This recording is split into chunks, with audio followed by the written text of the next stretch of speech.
और वहीं माई भारत खेलो इंडिया संवाद कार्यक्रम आयोजित किया जा रहा है। सीएम भजनलाल शर्मा खिलाड़ियों से और युवाओं से संवाद कर रहे हैं। क्या कुछ कह रहे हैं, सुनिए।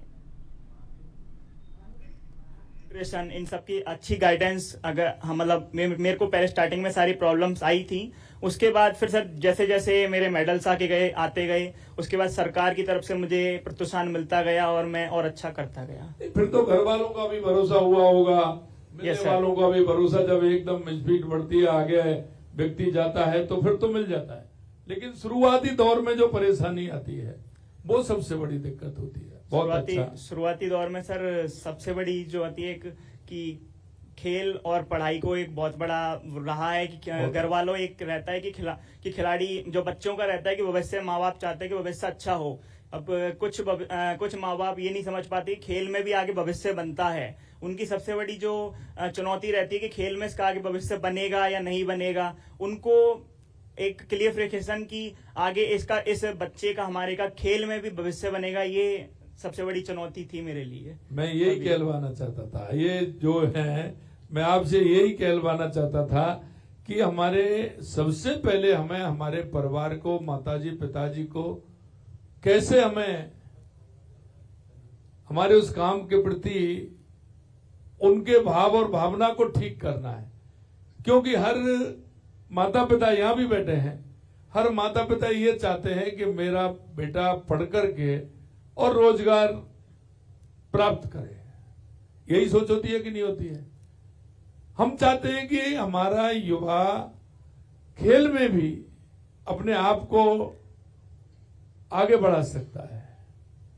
तो माता पिताओं को यह भी सोचना चाहिए कि हमारा बेटा अगर किसी खेल में रुचि रखता है तो वहां की उसकी बहुत अधिक संभावना है, उसको भी पूरा कर सकता है। ये हमारे भाई को ही नहीं, ये अधिकतर परिवारों में मानव को ही नहीं आई है, सभी को आती है।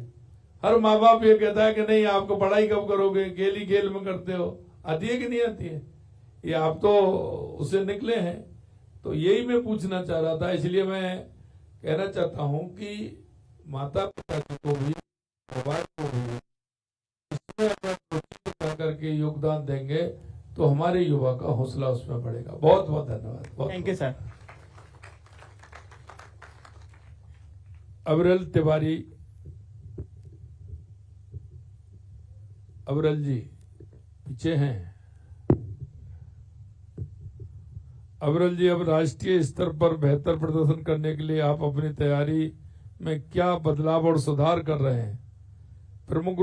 प्रमुख उपलब्धि राज्य अंडर 23 स्वर्ण पदक विजेता ऑल इंडिया यूनिवर्सिटी प्रतिभागी हैं ये।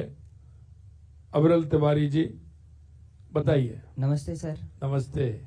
हाँ सर, मैंने अभी अपनी ट्रेनिंग में टेक्निक और अपनी स्टैमिना और इनको इम्प्रूव करने के लिए अपना वर्कआउट चेंज किया है और मैं आगे अपने मेंटल स्ट्रेंथ को ट्रेन करना स्टार्ट कर रहा हूँ अब, जो नेशनल लेवल में, ताकि मैं अच्छा परफॉर्म कर सकूं।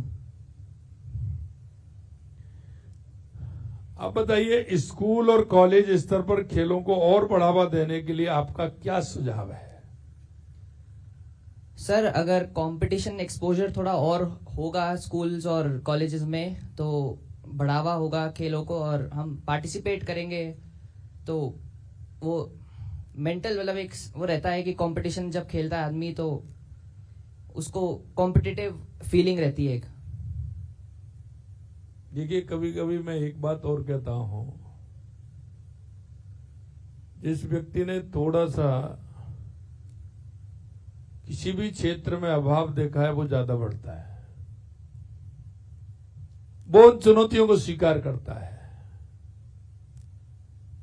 ये आपने अच्छा कहा है। निश्चित रूप से हमारी सरकार इसमें काम कर रही है और हम ये भी चाहते हैं कि अविरल आप भी राष्ट्रीय स्तर पर बेहतर प्रदर्शन के लिए आप अपनी तैयारी कैसे करनी है, उसमें बदलाव क्या करना चाहते हैं, तो ये आप करेंगे, हमें विश्वास है। आप देश के लिए, राजस्थान के लिए अच्छा काम करेंगे। बहुत बहुत धन्यवाद। Thank you sir.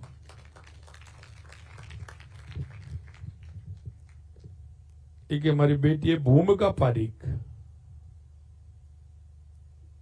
किधर है? Good morning sir. जी बताएं भूमिका जी। जी सर। आपसे मेरा है कि खिलाड़ियों को बेहतर प्रशिक्षण, सुविधाएं, मार्गदर्शन देने के लिए क्या किया जाना चाहिए? सर सबसे पहले तो लोगों को बताना चाहिए कि स्पोर्ट्स के भी बहुत सारे बेनिफिट्स होते हैं पढ़ाई के अलावा, और लोगों को जागरूक करना चाहिए कि आप स्पोर्ट्स में खेलोगे तो आप बहुत आगे जा सकते हो। जितना आप पढ़ाई से नहीं जा सकते उतना आप स्पोर्ट्स में भी आगे जा सकते हो, और स्पोर्ट्स से आपकी मेंटल और फिजिकल हेल्थ दोनों बेटर रहती है। आपके जीवन में स्पोर्ट्स में आने के लिए किसकी प्रेरणा आपको मिली है? सर मेरी मोस्ट प्रेरणा मेरी मदर है। She is also a player, she is a basketball national champion. बहुत अच्छा, बहुत अच्छा। आपने कितने आपके छोटे भाई बहन युवाओं को प्रेरित करने का काम किया है? सर मैंने, मेरे दोस्त हैं और जो मेरे कजन्स हैं, मैंने उनको भी बहुत बताया है कि तुम खेलो, दिन में ज़्यादा टाइम नहीं तो 1 घंटा खेलो, मतलब कुछ भी करो, तुम्हें जो खेल पसंद है तुम वो खेलो। और मेरा छोटा भाई है, उसको मैं मेरे साथ लेकर मैं खिलाने लग गई हूँ, वो भी अब प्लेयर है बहुत बड़ा। लेकिन आपने कहा कि ज्यादा नहीं, 1 घंटे खेलो। सर हैबिट धीरे धीरे बनती है, तो आप अच्छा। 1 घंटा खेलोगे फिर और पसंद आएगा तो ज्यादा। नहीं, कहीं उसमें हैबिट का कारण है या कोई दूसरा भी कारण है? सर मेन चीज तो ये है कि पेरेंट्स एनकरेज नहीं करते बच्चों को कि भाई तुम खेलो, वो कहते हैं बस पढ़ो, तो पढ़ाई यही के मैं साथ कहना चाह साथ रहा खेल था भी कि जाओ। कारण हैबिट का नहीं है, कारण ये है कि पेरेंट्स उसको 1 घंटे या 2 घंटे की छूट देते हैं, बाकी कहते हैं कि पढ़िए, यही आता है ना। जी सर। चलिए, अब राजस्थान के युवाओं को क्या कहना चाहोगे?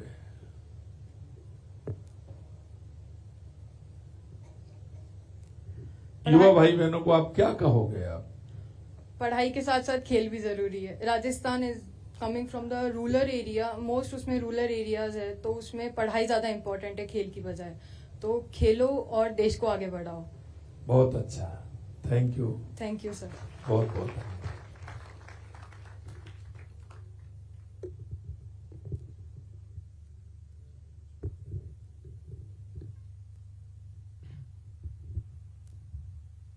धन्यवाद। युवाओं, मैं हमारे माननीय मुख्यमंत्री जी से यह अनुरोध करूंगा कि वे अपने आशीष वचनों और प्रेरणादायक शब्दों से कृपया हमारे युवाओं को थोड़ी सी संबोधित करें।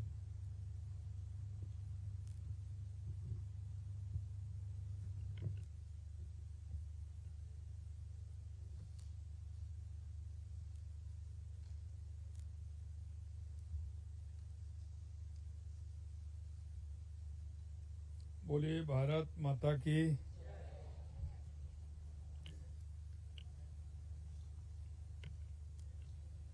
भारत माता की। वंदे वंदे वंदे। आज के इस माई भारत खेलो इंडिया संवाद कार्यक्रम में मंच पर विराजमान हमारे माननीय जयपुर ग्रामीण के सांसद श्री राव राजेंद्र सिंह जी, हमारी जयपुर शहर की सांसद सम्माननीय श्रीमती मंजू शर्मा जी, इस कार्यक्रम में आए सभी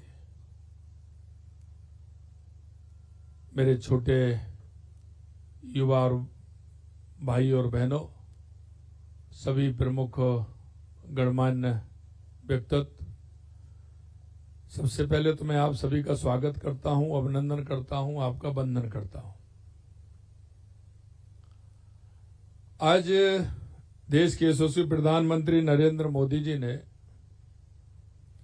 पूरे देश के अंदर जिस तरह का संवाद रखा है, मित्रों, उन्होंने अपने उद्बोधन में एक बात कही थी और निश्चित रूप से इसको हमें देखना चाहिए कि 2014 से पहले देश के अंदर कितने मेडल आते थे। हमें ध्यान था जब हम पढ़ते थे, उसके बाद जब कोई भी खेल अंतर्राष्ट्रीय स्तर पर होते थे तो उस सूची को ऊपर से पढ़ने में तो कोई फायदा नहीं होता था, हम नीचे से पढ़ते थे। ये मैं नहीं कह रहा हूं, ये अधिकतर कहते थे कि उसको नीचे से पढ़ा जाता था कि कहीं नीचे से ही कोई एक आध जगह कहीं नाम कांस्य पदक में, रजत पदक में कहीं कोई आ जाए, स्वर्ण की तो कोई बात ही नहीं होती थी। लेकिन 2014 के बाद देश के यशस्वी प्रधानमंत्री नरेंद्र मोदी जी ने उस मिशन को तोड़ते हुए लगातार आप देख रहे हैं कि हमारे युवा किस तरह से लगातार मेडल लेकर के आ रहे हैं। मैं ऐसे उन सभी युवाओं को आज इस संवाद के माध्यम से मैं उनको बहुत बहुत बधाई और शुभकामनाएं देता हूं। आप सभी ये भी जानते हैं कि 2014 के बाद युवाओं को लेकर के हमारे प्रधानमंत्री जी ने कई तरह के नीति भी बनाई है।